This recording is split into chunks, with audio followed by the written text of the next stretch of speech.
ទឹកភូមិក្រកោះសម្រស់ជាស្បាយសូមភ្ជាប់និស្ស័យម្ចាស់ស្វាយចន្ទីអភ្នំសន្ទុកអនុស្សាវរីយ៍បងនឹងឈរវីកាលពីចូលឆ្នាំ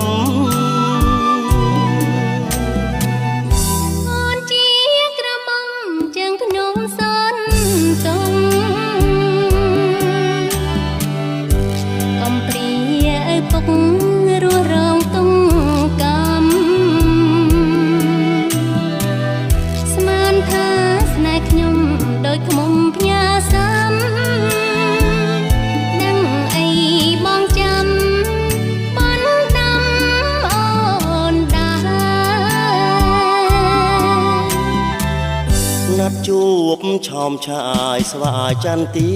ទុំរំដួលជើងភ្នំក្រពុំពេញស្នា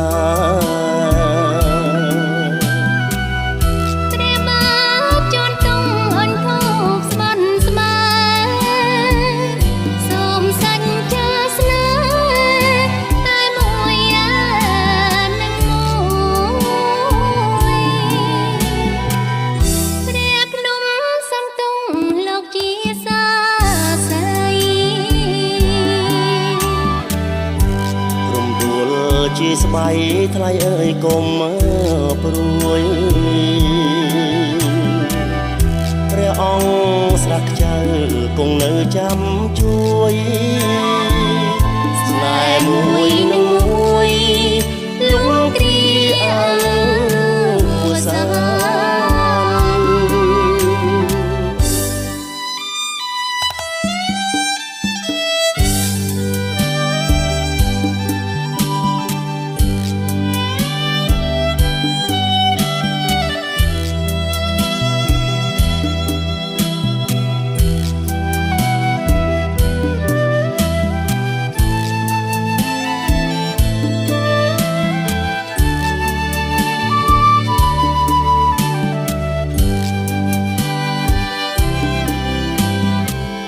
ណាត់ជួបឆោមឆាយស្វាយចន្ទី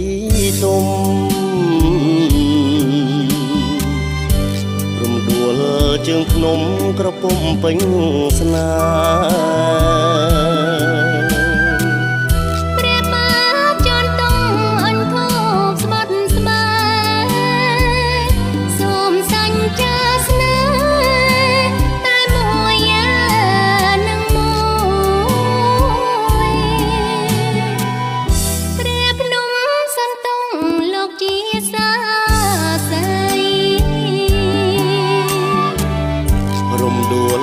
ជាស្បៃ